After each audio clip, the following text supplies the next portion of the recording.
தரிசனம் பார்க்கிறது அப்படிங்கிறது நிறைய பேருக்கு ஒரு பெரிய கன்ஃபியூஷனாவே இருக்கு. சமாதான கேடும் வருது அப்படிங்கிறதுல எந்த விதமான சந்தேகமும் கிடையாது.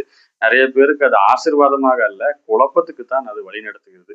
ஆனால் வேதத்தின்படி நம்ம இந்த தரிசனத்தை பத்தி பார்க்கும்போது, யோசேப்பு அப்படிங்கிற ஒரு நபர் இந்த தரிசனம் இல்லைன்னா கனவு பார்க்கறதுல ரொம்ப எக்ஸ்பர்ட்டா இருக்காரு. அவர் பார்த்த 2 கனவுகளின் பின்னணியில அவர் பெரிய ஒரு ஆசீர்வதிக்கப்பட்ட ஒரு ஃபியூச்சர் இருக்கிறதாக அவருக்கு தெரிய வருது. ஆனா சிறிய வயதிலேயே அவர் எகிப்துக்கு ஒரு அடிமையா போறாரு. அங்க அடிமையா போற இடத்துல போத்திபரின் வீட்டுல எல்லா பொறுப்புகளும் கிடைச்சு நல்ல ஒரு பெயர் பெற்றவனாக மாறுறாரு. அந்த நேரத்துல அவருக்கு ஒரு சிறப்பான ஒரு ஆஃபர் அந்த ஆஃபரை யோசேப்பு வேண்டான்னு தள்ளுறாரு. இதற்கு காரணம் என்ன அப்படின்னு கேட்டா, ஆண்டவரோடு இருக்கிற ஐக்கியம், இன்னொன்னு பரிசுத்தம். இந்த ஆஃபரை யோசேப்பு ஏற்றுக்கொண்டிருந்தால் கண்டிப்பாக ஒரு பெரிய சீமானாக எகிப்துல மாறி இருக்கலாம். ஏன்னா போத்திபேர் அப்படிங்கிறவர் சாமானியப்பட்ட ஆள் கிடையாது. அவர் நினைச்சா ஒருத்தனை தூக்கி ஜெயில போடுற அளவுக்கு ஒரு பெரிய அதிபரா, ஒரு பெரிய ஆளா தான் அங்க இருந்திருக்காரு. அவர் அந்த ஆஃபரை ஏத்துட்டு இருந்திருந்தாருன்னா கண்டிப்பாக அவர் சிறைச்சாலைக்கும் போயிருக்க வேண்டிய தேவை வராது. அதே நேரத்துல சிறைச்சாலைக்கு போகாம இருந்திருந்தா இந்த பார்வோன் பார்த்த கனவுக்கு அவர் பதிலும் சொல்லியிருக்க மாட்டாரு.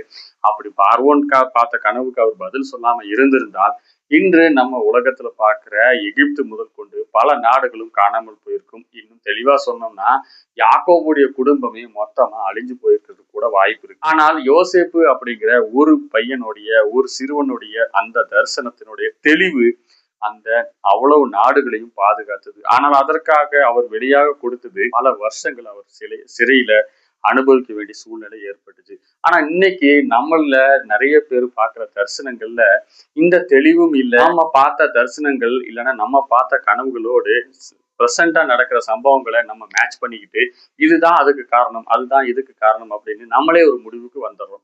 ஆனா யோசேப்புடைய காரியங்களை பார்த்தீங்கன்னா, யோசேப்போடு கர்த்தர் இருந்தார் அப்படின்னு வாசிக்க முடியும். அதாவது கர்த்தர் யோசேப்போடு இருந்திருக்கார், அதனால யோசேப்பும் கர்த்தரோடு இருந்திருக்காரு. அந்த மேட்சிங் இல்லாம நம்ம பலரும் பார்க்கிற தரிசனங்களும் பல கனவுகளும் கண்டிப்பாக அது சரியானதாக இருக்காது. இன்னும் சொல்ல போனா அது கர்த்தர் கொடுக்கிற தரிசனமானு கூட சரியா தெரியாம பலரும் தங்க மனசுக்கு தோணுன காரியங்கள் எல்லாமே நான் பார்த்த தரிசனம் அப்படின்னு முடிவுக்கு வந்துடுறாங்க.